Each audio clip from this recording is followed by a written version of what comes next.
Hi everyone, welcome to my channel Biocatalyst 2021. In this video, we will study the next class of kingdom fungi, and this class is class Basidiomycetes. So let's study their general characteristics. We'll start with the habitat. These organisms are found in soil, on logs, on tree stumps, or they may be found as parasites on living bodies. The most common examples of these parasitic Basidiomycetes are rust and smut. The structure: these organisms have mycelium which is branched and septate. So here in the figure we can see how this mycelium is branched and the septa can be clearly seen. Because these organisms are filamentous, they appear like filaments, that is why this fungi is called filamentous fungi. The reproduction in these organisms: vegetative reproduction by fragmentation. So they have vegetative reproduction which occurs by fragmentation. Fragmentation is a method in which if we suppose that one single hypha of this particular fungi is cut into 5 pieces, then each piece of that or each fragment of this fungi will grow into a new hypha and a new mycelium. This method is known as fragmentation, which is a kind of vegetative reproduction. Next is asexual spores not found. So these organisms do not have any asexual spore formation or any kind of asexual reproduction. Sexual reproduction is seen, but sex organs are absent. So in these organisms we can the sexual reproduction is studied in detail, and in them they do not have any sex organs. The sexual reproduction is mainly, it has 2 steps, plasmogamy and karyogamy. Plasmogamy means fusion of cytoplasm and karyogamy is fusion of nuclei. So let's study how sexual reproduction occurs in these organisms. Plasmogamy occurs between 2 somatic or vegetative cells of different hyphae and genotype. These hyphae are homokaryotic or monokaryons or haploid. So let's look at the figure here. When we look at the bottom of the figure, we see that 2 hyphae are fusing together. Now these hyphae are actually homokaryotic, monokaryons or haploid. Why do we call them like that? Because they have one nucleus. So we can see in each compartment just one nucleus can be seen, and that is why they are called homokaryotic or monokaryons or haploid. Because they are compatible, they come close together and they fuse. But just now the fusion occurs only of the cytoplasm. That is, only plasmogamy occurs. So let's read the third point is, on plasmogamy, dikaryotic mycelium is formed. So the kind of mycelium after this fusion that is formed is a dikaryotic mycelium. So in this figure we can see after fusion every compartment has 2 nuclei. This is a dikaryotic phase. This dikaryotic phase takes over the substratum.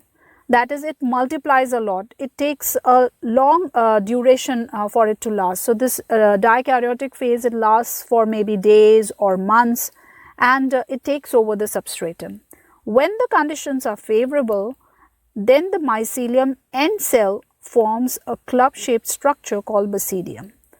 Now, when we look at this figure, we see the thin mycelium at the lower end, whereas at the top, that is the end cell, forms a different structure which is a club-shaped structure.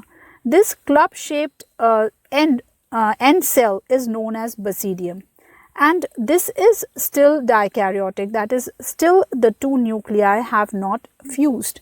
Now when this whole basidium is mature enough, that is, it has taken its full shape, then karyogamy occurs.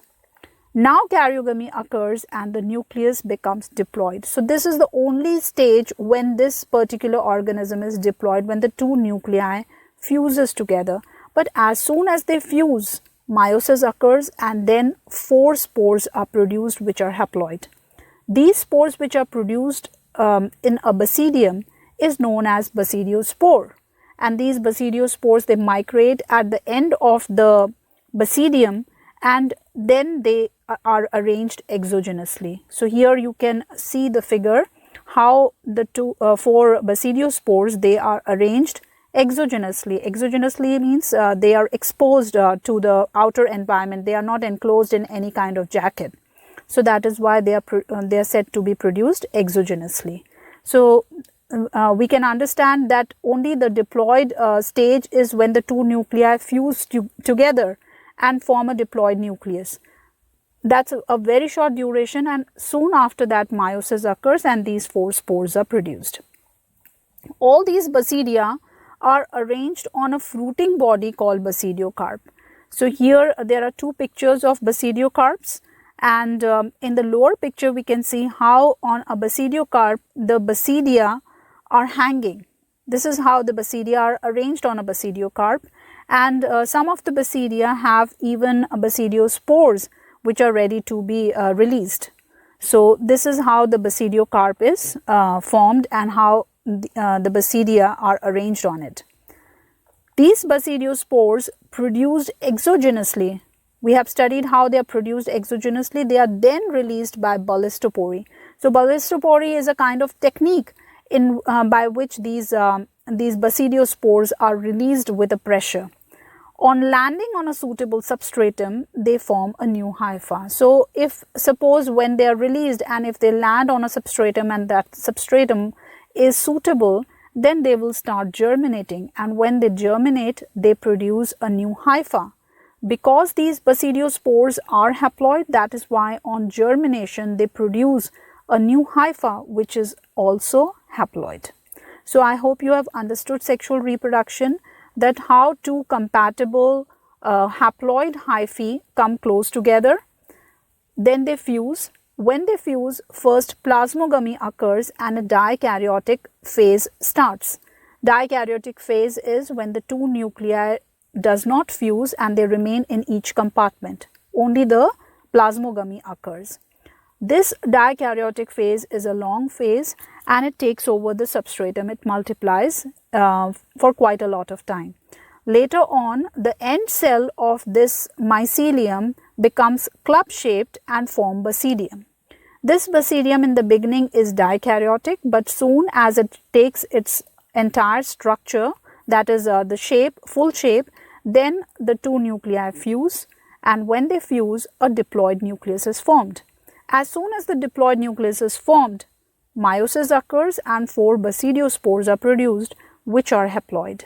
These basidiospores are then released by ballistopory, and if they land on a suitable substratum, then they germinate into a new hypha, which is haploid again. All these basidia are arranged on a fruiting body, and that fruiting body is called basidiocarp. The first example is agaricus. Button mushrooms are the edible fungus which belong to this particular genus. The next example is Astilago. Astilago is commonly called smut and it causes smut disease in various plants. This particular picture shows smut disease in corn and it is corn smut. The next picture is of Puccinia. Puccinia is another basidiomycete which causes rust disease. So it is a rust disease in which the leaves or tender parts of the plant are affected, and here we can see in the picture how the leaves have brown patches. It is because of the rust disease which is caused by Puccinia. So I hope you have understood the general characteristics of class Basidiomycetes, how these organisms survive, what is the kind of mycelium that they have, and what is the kind of reproduction that they show. So if you like my videos, then do subscribe to my channel and do not forget to like, share or comment. Thank you.